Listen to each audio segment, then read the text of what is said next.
Adobe software युजर्ससाठी ही महत्त्वाची बातमी आहे।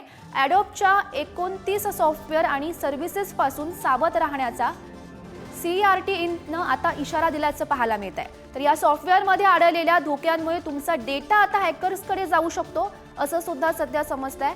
जे लोक ॲडोब सॉफ्टवेअर वापरतात, जे युजर्स आहेत, त्यांना हा सावधानतेचा इशारा देण्यात आलेला आहे। ॲडोबच्या 29 सॉफ्टवेअर आणि सर्व्हिसेस पासून आता सावध राहण्याचा इशारा देण्यात आलाय। तर या सॉफ्टवेअरमध्ये आढळलेल्या धोक्यामुळे तुमचा डेटा हॅकर्सकडे जाऊ शकतो असं निदर्शनास आल्याचं पाहायला मिळत आहे। सरकारी एजन्सी CERT Inc न ॲडोबच्या सॉफ्टवेअरसाठी गंभीर धोक्याचा इशारा दिलेला आहे। पाहूयात। सरकारी एजन्सी CERT Inc कडून ॲडोबच्या सॉफ्टवेअरसाठी गंभीर धोक्याचा इशारा देण्यात आलाय। या सॉफ्टवेअरमधील काही धोक्यांमुळे युजर्सचा डेटा हॅकर्सकडे जाण्याची सुद्धा शक्यता दिसते। ॲडोबच्या सॉफ्टवेअरबाबत रेड अलर्ट आता जारी करण्यात आलाय। ॲडोब फोटोशॉप, ॲडोब क्रिएटिव्ह क्लाउडसाठी धोक्याचा इशारा सध्या दिसतोय। Adobe experience, Adobe audition, Adobe cloud fusion सॉफ्टवेअरचाही यामध्ये समावेश आहे।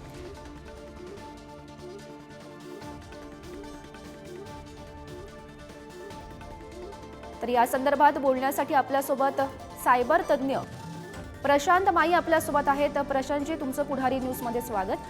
खरं तर ॲडोब सॉफ्टवेअर युजरसाठी ही महत्त्वाची बातमी म्हणावी लागेल।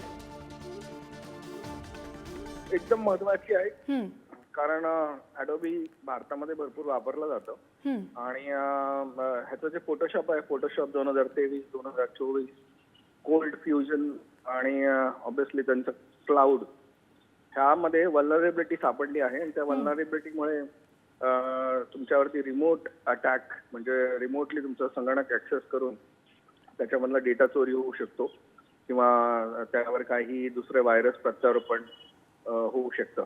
म्हणून हा alert CERT In computer emergency response team जी आहे आपली भारत सरकारची, त्यांनी रिलीज केलेला आहे आणि मला असं वाटतं की काही दिवसात पुढे त्याला फिक्स पण करतील ॲडोबी, कारण ॲडोबी एक मोठी कंपनी आहे।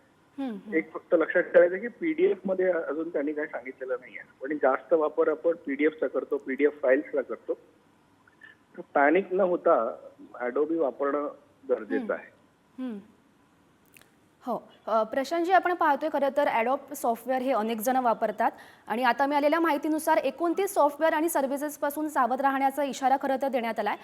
त्यामुळे जे हे सॉफ्टवेअर लोक वापरतायत त्यांनी काय काळजी घ्यायला हवी? जे सॉफ्टवेअर वापरतात त्यांनी काही दिवस लॉग इन न करणं, जोपर्यंत याचा पॅच रिलीज करत नाही ते आणि अपडेट रिलीज करत नाही। शक्यतो अपडेट लोक 48 तासात रिलीज करतात। तर सर्वात महत्वाचं म्हणजे जर तुम्ही एकदम हाय सेन्सिटिव्ह झोन मध्ये असाल तर ह्या सॉफ्टवेअरला ऍक्सेस करू नका 2-1 दिवस, आणि 2 दिवसांनी मग आपला पॅच अपडेट करून जो वल्नरेबिलिटी लूपहोल असतो त्याला जेव्हा प्लग करतात ते लोक, तेव्हा तो अपडेट करायचं ते सॉफ्टवेअर आणि मग यूज करायचं। नक्कीच प्रशांतजी, धन्यवाद दिलेल्या या सविस्तर प्रतिक्रियेसाठी।